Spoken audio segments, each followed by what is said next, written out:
The Dynamic42 biochip consists of two chambers, each having a top and a bottom channel. In the top channel we have one sensor spot, and in the bottom channel we have two sensor spots, one on the inlet and one on the outlet. The oxygen levels are measured through the REDFLASH technology. This measurement is contactless without any interference with the cells or tissues within our biochip. This leads to robust and reproducible measurements of the oxygen levels within our models.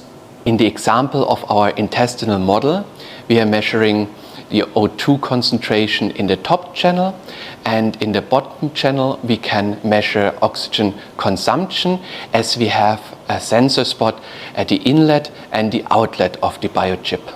In the software we can monitor the oxygen levels live with a separate curve visible for each of the sensor spots present.